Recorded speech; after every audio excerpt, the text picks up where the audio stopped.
మీ మాటలు అనుగ్రహించువాడు. మా సమయాన్ని మీరు దీవించి పెట్టు. యేసు నామమున స్తుతించి ప్రార్థిస్తున్నాము తండ్రి, ఆమేన్. యేసు నామం మనోహరమైనది, అన్ని నామముల కంటే ఉన్నతమైనది, స్తోత్రార్హమైనది, పూజార్హమైనది, ఘననామమైనది. ఆ నామం యొక్క ప్రభావం సకల యుగములకు వ్యాపించినది. ఆ నామాన్ని ఎరుగునట్లుగా కాలము సంపూర్ణమైనప్పుడు దేవుడు మనకు కూడా పరిశుద్ధాత్మ ద్వారా ఈ అవకాశం అనుగ్రహించినాడు. ఆ నామము ద్వారా కలిగే ఆశీర్వాదాల సంపద అనంతం. అయితే ఆ నామ ప్రభావం ఆశీర్వాదకరం. కీర్తనల్లో ఆ నామ ప్రభావాన్ని గురించిన సంకీర్తనలు కొన్ని గ్రంథస్థం చేయబడ్డాయి. ఆ నామం యొక్క గొప్పతనాన్ని గురించి ఒక 5 విషయాలు మనం ఆరాధనకి వెళ్ళక మునుపు చూడటానికి ప్రయత్నం చేస్తాం. మొదటిది 103వ కీర్తన మొదటి వచనం.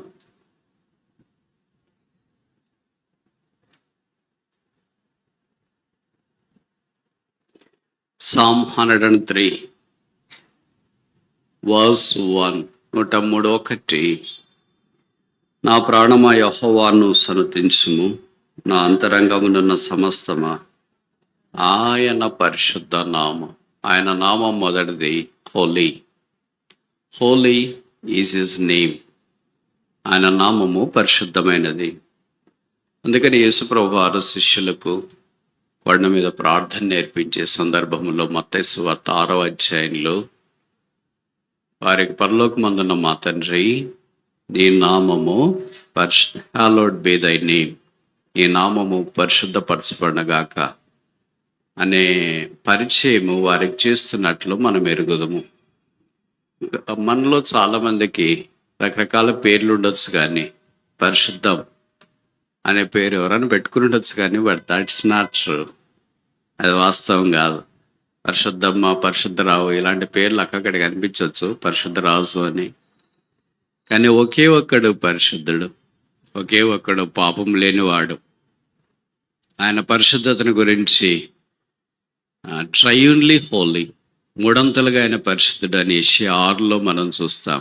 ఇది బైబిల్లో 2 సార్లే రాయబడింది. పాత నిబంధనలు ఒక్కసారి యెషయా 6లో, కొత్త నిబంధనలో ప్రకటన గ్రంథంలో ఒక్కసారి రాయబడింది. ఆయన పరిశుద్ధుడు, పరిశుద్ధుడు, పరిశుద్ధుడు.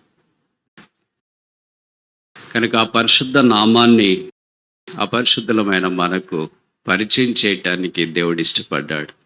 సాధారణంగా పరిశుద్ధుల దగ్గరే ఉండాలి కదా, అపరిశుద్ధుల దగ్గరే ఉండాలి కదా, నీతిమంతుల దగ్గరే ఉండాలి కదా, దుర్మార్గుల దగ్గరే ఉండాలి కదా. మంచోళ్ళు చెడ్డోళ్ళకి ఏం సంబంధం? కానీ పరిశుద్ధుడైన దేవుడు, దూతలు పరిశుద్ధులు, వారు పాపం లేని వారు, వారితో పాటు ఉండకుండా పాపాత్మకమైన మన కొరకై ఆ పరిశుద్ధ దేహంతో దాసుని స్వరూపాన్ని ధరించుకొని ఈ భూమి మీదకి మానవాకారాన్ని ఆరాధించాడు. ఆ పరిశుద్ధుడు దోషులమైన మనల్ని పరిశుద్ధపరచుట కొరకై శిలువ మీదకి వెళ్ళి రక్తము కార్చి చనిపోయి సమాధి చేయబడి మన పాపముల మనల్ని కడిగి శుద్ధీకరించి కొరింథీ పత్రికలో రాయబడి పరిశుద్ధులుగా ఉండుటకు పిలువబడి they are called to be holy. అపరిశుద్ధమైన జనాన్ని, దోషభరితమైన జనాన్ని, చెరుపు చేయి జనాన్ని, అరికాల మొదలుకొని నన్నెత్తి దాకా ఏమాత్రమూ స్వస్థత లేని మనల్ని ప్రేమించి కరుణా సంపన్నుడైన దేవుడు తన పరిశుద్ధతలోనికి తీసుకొని వచ్చినాడు. ఈ పరిశుద్ధ నామం ఇచ్చినాడు. ఆయన పరిశుద్ధుడు కనుక ఆయనకి సంబంధించిందంతా హోలీ. ఆయన వాక్యం కూడా పరిశుద్ధ గ్రంథం. మనం చాలా పుస్తకాలు చూస్తాము. పుస్తకాలు రకరకాలుగా క్యాప్షన్, టైటిల్ ఉంటుంది. కానీ పరిశుద్ధ గ్రంథం అనే టైటిల్ దీనికి మాత్రమే మనం ప్రపంచంలో చూస్తాం. ఏ పుస్తకానికి హోలీ బుక్ లేదా హోలీ బైబిల్ అనే పేరు కనపడదు, దీనికి మాత్రమే. కనుక ఆయన నామం పరిశుద్ధం, ఆయన వాక్యం పరిశుద్ధం, ఆయన సంఘము కూడా పరిశుద్ధుల సహవాసం అనే వాక్యంలో చూస్తాం. ఆయన రాజ్యము కూడా పరిశుద్ధ పట్టణం, ఆయన సింహాసనము కూడా పరిశుద్ధమైనది. ఆయన మందిరములో బైబిల్లో రాయబడింది, ఎన్నటెన్నటికీ పరిశుద్ధతే నీ మందిరమునకు అనుకూలం. కనుక ఆ పరిశుద్ధతలోనికి మనల్ని తీసుకొని వచ్చుట కొరకై పరిశుద్ధుడు పరిశుద్ధమైన దేహాన్ని పాపముతో తడిపి ముద్దు చేయబట్టారు అనగా మన పాపంలో మోసుకోవటానికి సిలువలో ఆ దేహాన్ని అప్పగించినాడు, వధించబడినాడు. కనుక ఆయన నామము పరిశుద్ధమైనది. ఆ నామము ద్వారా మనల్ని పరిశుద్ధతలోనికి తోడుకొని వచ్చినాడు. రెండవది కీర్తనలు 8. Psalm 8.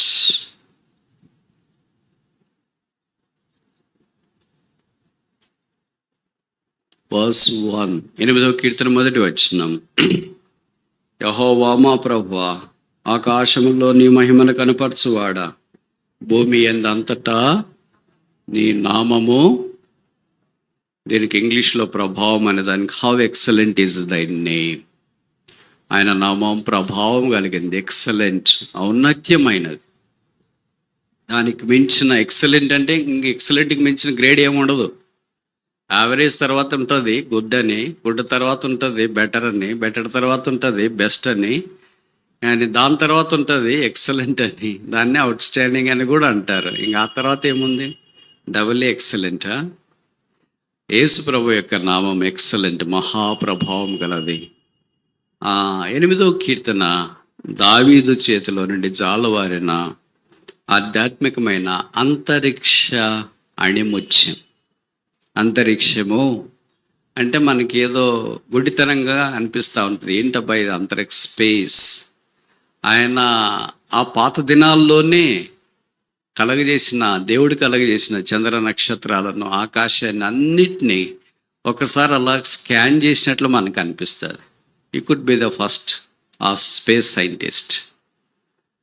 తూర్పు దేశపు జ్ఞానాల నక్షత్రాన్ని చూచి వచ్చినారు అని ఉంది. వాళ్ళు ఖగోళ శాస్త్రజ్ఞులు అని కొంతమంది బైబిల్ పండితులు అంటారు. అంతకంటే ముందు 8వ కీర్తనలోనే, ఈ కీర్తనకాడ దావీదు గొర్రెల కాపరి అంటాం, కానీ గొర్రెల కాపరి by profession but by prophecy is a space scientist. ప్రవచనాన్ని బట్టి చూస్తే ఆయన అంతరిక్షాన్ని కూడా ఒక్కసారి కులంకుశంగా చూసి, అందుకే ఈ పదాలు వాడడం మనకు చాలా పరిచయమో అని అనుకుంటా. ఆయన కలగజేసిన నక్షత్రాలు, చంద్రుడు, సూర్యుడు ఇవన్నీ చూసినప్పుడు మానవుని జ్ఞాపకం చేసుకోవటానికి వాడేపాటివాడు. దావీదు తన్ను మామూలుగా మనమైతే ఇంత చదువుకున్నా, చాలా చదువుకున్నామని చెప్తాం, ఏం ఉద్యోగం చేయకపోయినా ఉద్యోగం చేసినామని చెప్తాం, రిటైర్డ్ అయినా కూడా వెంటనే రిటైర్డ్ అయినామని చెప్పుకోము, ఎందుకంటే ప్రెస్టేజ్ డౌన్ అవుతుందేమో అని మన ఫీలింగ్ మనకు కూడానే ఉంటాయి. కానీ దావీదు అలాగ అనట్లేదు. ఇక్కడ ఏ జ్ఞాపకం చేస్తున్నాడంటే, మనుష్యుడు నువ్వు రాజుని జ్ఞాపకం చేసుకోవటానికి వాడు ఎంత వాడని చెప్పట్లేదు. నువ్వు ఒక స్వీట్ సింగర్ ఆఫ్ ఇస్రాయేలీల మధుర గాయకుని జ్ఞాపకం చేసుకోవటానికి వాడు ఎంతటి వాడని చెప్పట్లేదు. ఇస్రాయేలీల విజయం తీసుకుని వచ్చిన వాడు ఎంత వాడంటే, దావీదు ఇవన్నీ జరిగించిన తన దైవ సాన్నిధ్యంలోనికి వచ్చినప్పుడు మట్టి మానవుడు అని గుర్తించిన. దట్స్ హౌ ఈ humbled himself. That's what makes God more happy. మనుషుడు దైవ సాన్నిధ్యంలో అలాగ తగ్గించుకున్నప్పుడు దేవుడు తన్మయం అయిపోతాడు, మెల్ట్ అవుతాడు. మీ పదాలు వాడుతుంటారు కదా, మమ్మీ డాడీ మెల్ట్ అయ్యారా అని.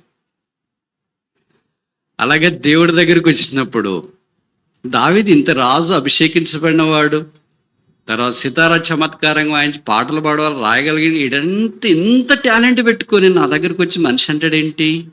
ఇంకా ముందుకు పోతే అంటాడు, నేను మనిషిని కాదు, నేను నరుడను కాదు. ఎవరిని? That is the depth of the confession when we behold the name of God.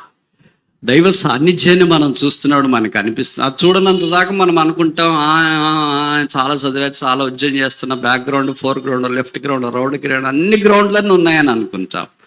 అంటే ఒక్కసారి దైవ సాన్నిధ్యంలోనికి మనం వచ్చి ఆయన చేత పార్యవస్యం చేయబడినప్పుడు మనం మట్టి కూడా కాదు, నల్లం కాదు, పురుగులం కాదు, దుమ్ము ధూళి అంటాడు అబ్రహాము ఆదికాండం 18వ అధ్యాయంలో. ఇలాంటి నరమానవుని ప్రేమించి, మట్టి పురుగును ప్రేమించి అంతరిక్షాన్ని విడిచిపెట్టి, కలుగజేసిన సూర్య చంద్ర నక్షత్రాలన్నింటినీ విడిచిపెట్టి, తన గొప్ప నామాన్ని, ఎక్సలెంట్ నేమ్, ప్రభావం గల నామాన్ని మనకు పరిచయం చేసి మనల్ని జ్ఞాపకం చేసుకున్నాడు. చాలాసార్లు మనకు పరక్కురోళ్ళు కూడా గుర్తుండరు, ఎరుగు పొరకు గుర్తుండరు, సంఘస్థలు అసలే గుర్తుండరు, అది వేరే విషయం. మనకు స్పీకర్లు అస్సలు గుర్తుండరు, కానీ దేవుడికి అందరు గుర్తున్నారు.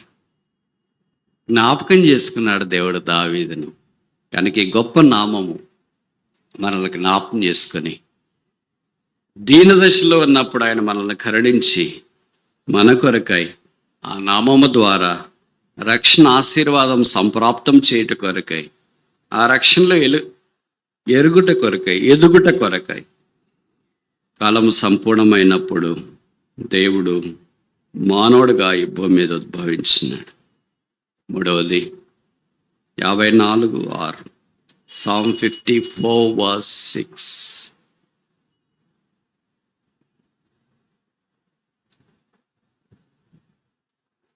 54:6 కీర్తనలు, అన్ని కీర్తనలోనే చెప్తున్నాను. కీర్తన 54:6, యెహోవా నీ నామము ఉత్తమము, నేను దానికి కృతజ్ఞతాస్తుతులు. ఆ నామాన్ని జ్ఞాపకం చేసినప్పుడంతా కీర్తనకాడు కృతజ్ఞతాస్తుతి అంటాడు, స్తుతి అంటాడు, స్తోత్రం అంటాడు. దేవుని యొక్క గొప్పతనాన్ని జ్ఞాపకం చేసుకొని మనిషి సామాన్యంగా ఉండట్లేదు, ఆరాధనలో లీనమైపోయాడు. అందుకని ఇక్కడ యెహోవా నీ నామం ఉత్తమము, ఇంగ్లీష్లో ద నేమ్ ఈజ్ గుడ్ అని రాసినాడు.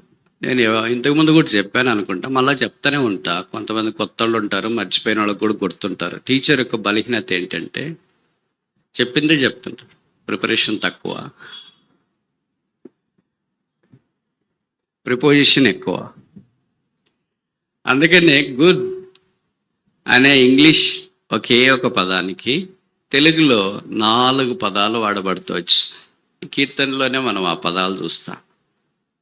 మొదటిది మంచివాడు, యెహోవా మంచివాడు, ద లార్డ్ ఈజ్ గుడ్. రెండవది యెహోవా దయాళుడు, ద లార్డ్ ఈజ్ గుడ్. మూడవది యెహోవా ఉపకారి, ద లార్డ్ ఈజ్ గుడ్. నాలుగవది యెహోవా ఉత్తముడు, the Lord is good. O taste and see that the Lord is good.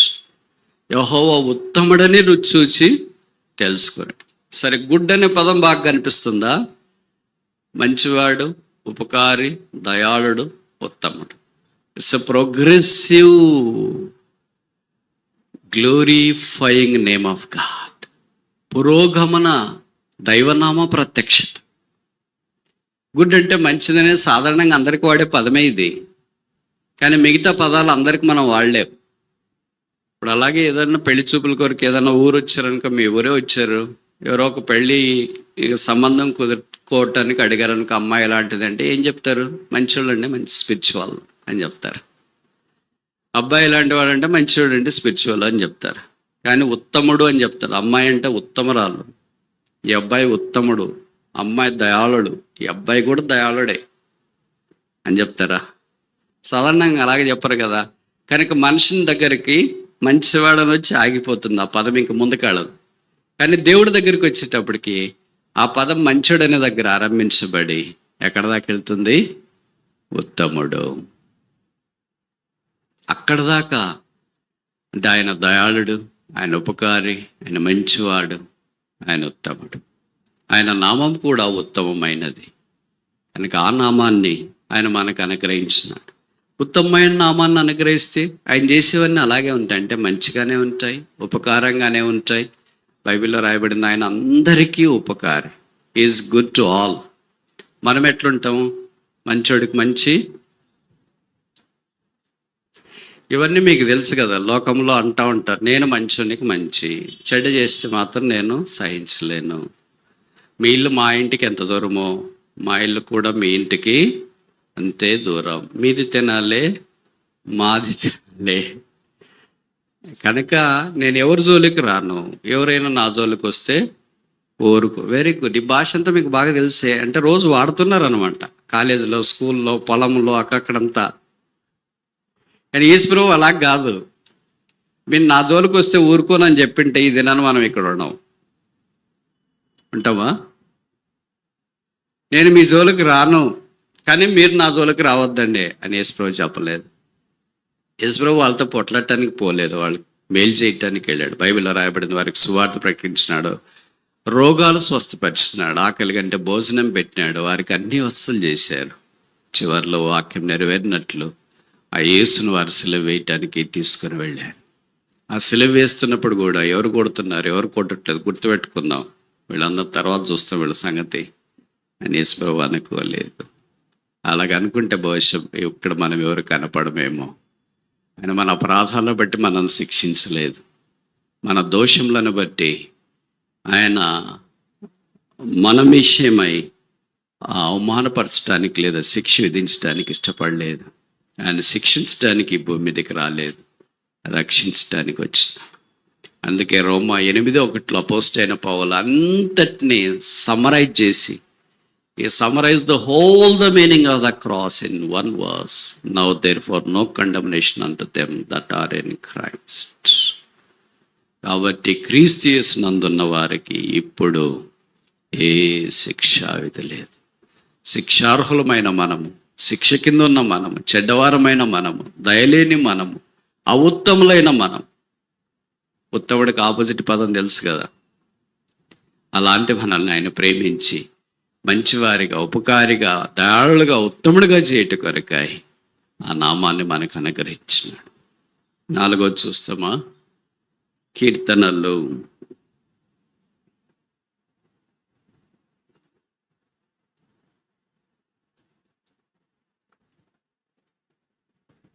76:1 ఇందాక మనం చదివాం.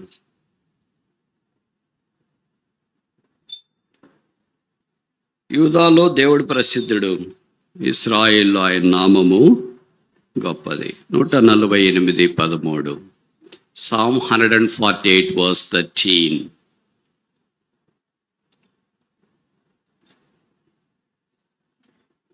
నూట 148:13.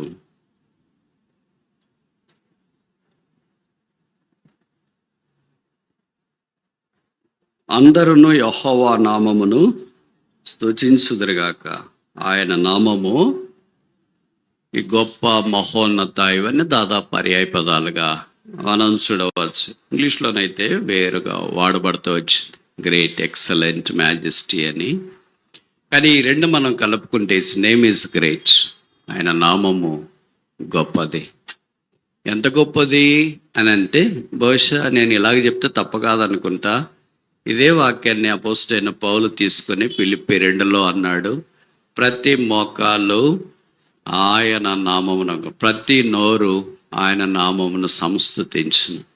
కనుక ఆయన నామము అన్ని నామముల కంటే గొప్పది. అపోస్తల కార్యాలు 4వ అధ్యాయంలో అపోస్తలులు దేవుని వాక్యం ప్రకటిస్తున్నప్పుడు శత్రువులు వారిని పట్టుకొని, ఈ నామను మీరు ఎన్నడూ ప్రకటించకూడదు అని అన్నారు. ఇప్పుడు వాళ్ళు చెప్పిన మాట ఏంటంటే, మరి ఎవని వల్లనో రక్షణ ఆకాశము కింద భూమి పైన ఇవ్వబడిన మరి ఏ నామం అంటే తెలుగులో మీరు వేరే అనుకుంటారు, మా ఊరికి గుర్తొస్తుందేమో. నేమ్, NAME, పేరు అని అర్థం.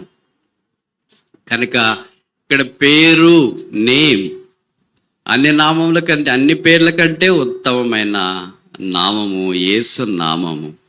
అందుకే ఆయన పేరు పెట్టి పిలిచినాడు. పేరు ద్వారా ఆయన నామస్మరణ చేసే అవకాశంలోనికి, భాగ్యంలోనికి మనం తోడుకొని వచ్చినాడు. ఈ నామముననే రక్షణ.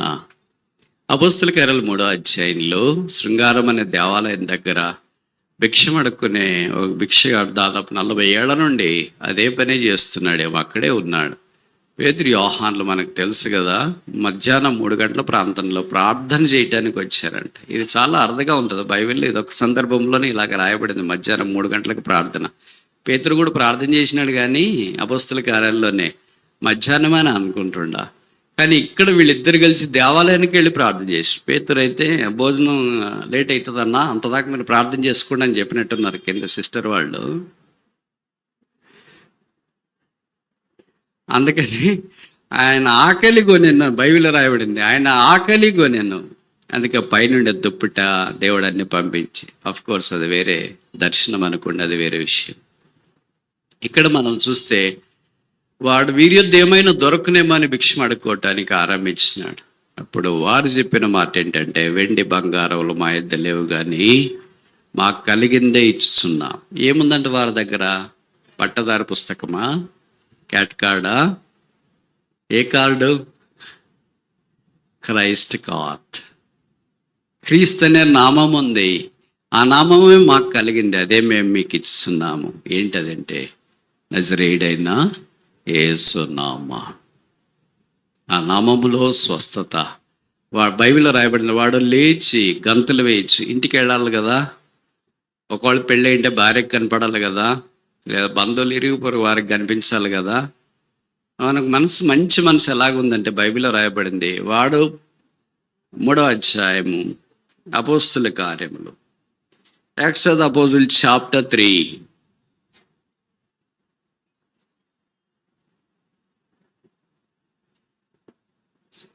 అపోస్తుల కార్యములు 3వ అధ్యాయం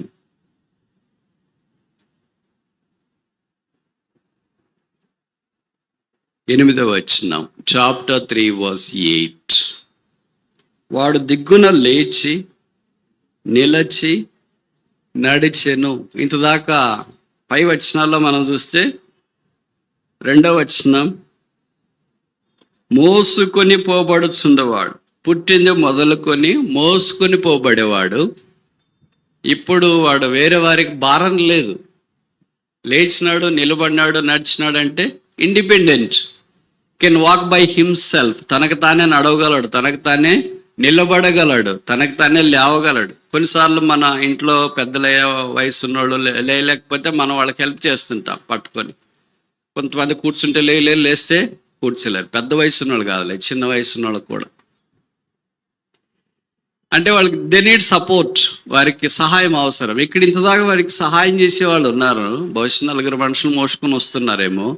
యేసు నామం ఒక్కసారి వచ్చిన వెంటనే you will be independent. You need not depend on somebody else. బైబిల్లో రాయబడినంత లేచి నిలచి నడిచి ఎక్కడికి వెళ్ళాడంట? నడుచుచు అక్కడ దాకా ఆగిపోయాడు. గంతలు వేయించి 40 ఏళ్ళు పరిగెత్తారు. మీరు రోడ్లు ఏమనుకుంటారు? సంత రోజు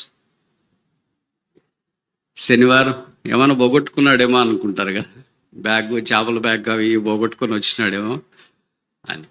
మామూలు మనుషులు పరిగెత్తారంటే నాకు తెలిసి ఈ దినాల్లో ఒక్కదానికే పరిగెత్తారు. మీరు చెప్తారా నేను చెప్పాలా? మొబైల్ ఫోన్ మనసు వస్తే పరిగెత్తారు. ఇక దేనికి పరిగెత్తరు. భార్య రాకపోయినా, భర్త రాకపోయినా, పిల్లలు రాకపోయినా, ఎవరు రాకపోయినా పర్లేదు, మొబైల్ ఫోన్కి మాత్రం పరుగులు ఏమైపోతుందో అని వాళ్ళకి భయం. ఇక్కడ వీడు 40 ఏళ్ళ వ్యక్తి పరుగెత్తి లేదా గంతులు వేయచ్చు అని బైబిల్లో రాయబడింది. దేవుని స్తుతించచ్చు. ఎవరు చెప్పారు ఇట్లా స్తుతించాలని? మనం ఇంత పాయింట్లు చెప్పి జాయింట్లు చెప్తేనే స్తుతించాలంటేనే ఇంత కష్టపడుతున్నామే. కుంటివాడికి ఎవరైనా చెప్పారా ఇలా స్తుతించాలా యేసుప్రభుని గురించి అని? That's a spontaneous out burst of what he experienced in his life. తన అంతరంగంలో యేసుని గురించి ఏమైతే అనుభవించినాడో దాన్ని తనకు తెలియకుండానే లావా వలె ప్రజ్వలింపచేసే ఆరాధన ప్రభు మన నుండి కోరుతుంది. అది అనుభవంతో వస్తుంది. It comes out of experience. ప్రభుతో మనకున్న అనుభవం మన జీవితంలో ఉన్న అనుభవం కాదు. అందుకనే బహుశా మొట్టమొదటిసారి చూసినాడేమో 40 ఏళ్ళుగా. మరి ఎందుకు ఇలా కాలయాపన జరిగిందో మనం ఎరగం. కానీ వాక్యంలో రాయబడింది, వాడు లేచి నడుచు దేవుని స్తుతించుచు వారితో కూడా దేవాలయంలోనికి వెళ్ళాను. వారితో కూడా. Note this statement. వారికి ముందు పోలేదు. వాళ్ళతో మీరు వెళ్ళండి అన్నా, నేను తర్వాత వస్తానులే, డబ్బులన్నీ ఇచ్చినారు కదా ఇంతదాకా కొంతమంది భిక్షం, అవన్నీ కొద్దిగా కౌంట్ చేసుకొని కానకు కూడా వేయాలి కదా వస్తానని. కానకు ప్రభు ఆ భిక్ష డబ్బులు ఏం కోరలేదు, వారినే కోరాడు. ఈ himself is a living sacrifice and offering unto the lord. కనుక బైబిల్లో మనం చూస్తే వాడు దేవుణ్ణి ఆరాధించడానికి వెళ్ళాడు. నజరేయుడైన యేసు నామములో ఆ స్తుతి, ఆ ఆరాధన మనకు కనిపిస్తుంది. యూదాలో దేవుడు ప్రసిద్ధుడు, ఇశ్రాయేలులో ఆయన నామము గొప్పది. ఆయన నామాన్ని గురించి ఇప్పటిదాకా 4 విశేషణాలు చూపించిన. మొదటిది ఆయన నామము పరిశుద్ధమైనది, హోలీ నేమ్. రెండవది ఆయన నామము ప్రభావము గలది. మూడవది ఆయన నామము ఉత్తమమైనది, గుడ్. రెండవది ఎక్సలెంట్, మూడవది గుడ్. నాలుగవది ఆయన నామము మహోన్నతమైనది, గ్రేట్ నేమ్, ఎక్సలెంట్ నేమ్. ఐదవది ఆఖరి చూసి ముగిస్తామా? కీర్తనలు 72:19, 72:19.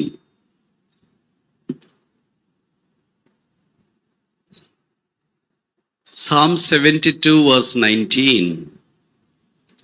ఆయన మహిమగల నామము నిత్యము స్తుతించబడునుగాక, సర్వభూమియు ఆయన మహిమతో నిండియుండును గాక. Amen, amen.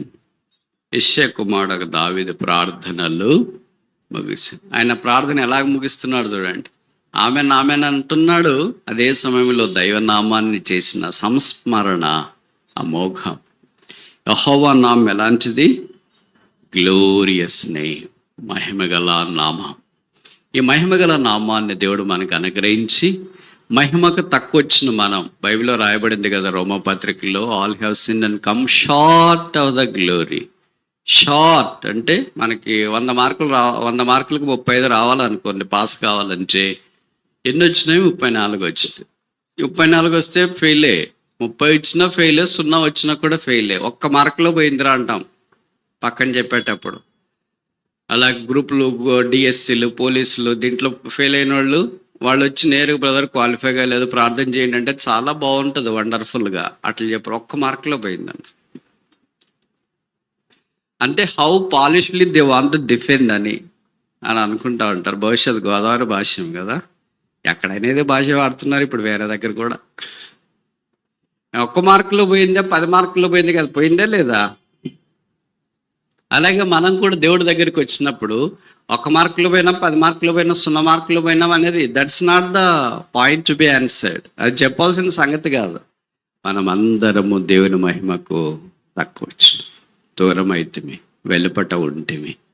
అయితే మహిమగల దేవుడు, బైబిల్లో రాయబడింది, మహిమా స్వరూపి, గాడ్ ఆఫ్ గ్లోరీ. మహిమా స్వరూపైన యేసు మహిమగల సువార్తను మన కొరకు పంపించినాడు. పౌలు తిమోతికి రాస్తున్నాడు, గ్లోరియస్ గాస్పెల్. ఆ మహిమగల సువార్త మనకు ప్రకటించబడింది. సిలువ దగ్గరికి వెళ్ళినాము, ఆ సిలువలో వేలాడుతున్న దీనుడైన యేసును ఆత్మ నేత్రాల్లో చూచి ఆయన యందు విశ్వాసం ఉంచి ఆ రక్షణ, పాపక్షమాపణ, మారు మనసు కొరకై అరలు చాచాం, అర్థనాదం చేశాం, క్షమాపణ కోరాం. యేసు నామం మనల్ని క్షమించింది, కడిగి పరిశుద్ధపరిచింది. ఆ తర్వాత యేసును అంగీకరించి పాపక్షమాపణ, మారు మనసు పొందిన ఇప్పుడు మనము మహిమగల సంఘములోనికి వచ్చినాం, గ్లోరియస్ చర్చ్. మహిమగల సంఘములోనికి వచ్చిన మనము దినాన్న మహిమతో ఆయన రాబోతూ ఉన్నాడు. ఇప్పుడు మహిమరాజు సన్నిధిని మకుటధారలం అయిపోతుంది. ఈ పాటలు పాడేటప్పుడు అంతా ఏం గుర్తొస్తుందంటే, మీకు కాదు కొంతమందికి, నాకు కూడా, ఎప్పుడు జరుగుతుందా ఇది అని వెయిటింగ్ టుడే. జీతం ఎప్పుడు వస్తుందా అని ఎలాగ ఎదురు చూస్తుంటారో ఉద్యోగస్తులు. నాకు అన్నిటికంటే ఇదే ఎక్కువ ఎదురు చూస్తున్నాను, ఎప్పుడు ప్రభు వస్తాడా, ఎప్పుడు ప్రభు వస్తాడు. ఆ పాటలన్నీ పాడితే that takes us all the way to the heaven. అవన్నీ పాడుతున్నాడు, మనకి మామూలుగా ఏమంటుంది, ఎక్కడో ఏదో జరిగింది అనుకుంటా. పరవాసిని నిజగమున ప్రభు మహిమరాజు సన్నిధి వెళ్ళేదేమో కుడి, పాటలన్నీ పాడుతుంటే ఏదో జరిగిపోయింది అనేది ఈశ్వరులకు మనకు వస్తూనే ఉంటుంది. అదో దినాన్ని ప్రభుత్వం మనం అంటాం. ఇంకా ప్రతిరోజు ఆదివారమే అంటే మీరు అనొచ్చు, ఆదివారం అంటే ఒక దగ్గరికి వెళ్ళి ఇలాగ చెప్తే బ్రదర్ మటన్ వడ్డిస్తారా, చికెన్ అంటే రక్షణ పొందిన ఐగుప్తు పోలేదు. మటన్ చికెన్ ఈ భూమి మీద ఉన్నప్పుడే, పరలోకానికి వెళ్ళిన తర్వాత శరీరం లేదు కదా, ఇంకా ఆకలి ఎందుకు ఉంటుంది? ఆకలి లేదు కనుక ఇంక దేన్ని తింటున్నాం, వెజిటేరియన్ నాన్ వెజిటేరియన్ అనవసరం. ప్రతిరోజు ఆదివారం అంటే క్యాలెండర్ ఉంటుందని కాదు, సూర్యుడు ఉంటాడు, దినాలు ఉంటాయని కాదు. అంటే ఆరాధన ప్రభుతో మనం ఆయన మహిమగల నామాన్ని నిత్యము స్తుతించిన ఆయన.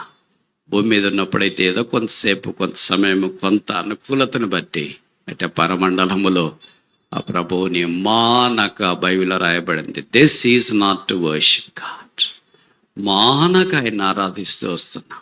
ఆ నామము దేవుడు, నామము లేని మనకు, పేరు, ఊరు, వాకిలి ఏమి లేని మనకు ఆ నామాన్ని అనుగ్రహించినాడు. ప్రతి నాలుక నామాన్ని సంస్తుతించినట్లు, ప్రతి మోకార నామం ఎదుగునట్లు యేసు నామము మన కొరకు అనుగ్రహించబడింది. ఆ గొప్ప నామాన్ని సంస్తుతి చేయొచ్చు. మహిమ లేని మనల్ని మహిమలోనికి తీసుకుని వచ్చిన ఆ నామం అనుగ్రహించిన దేవుని సింహాసనం ఎదుట సాగిలపడి మన ఆరాధనల సింహాసనం మీద ఆ రక్షకుని ఆశీనుంచేదము గాక.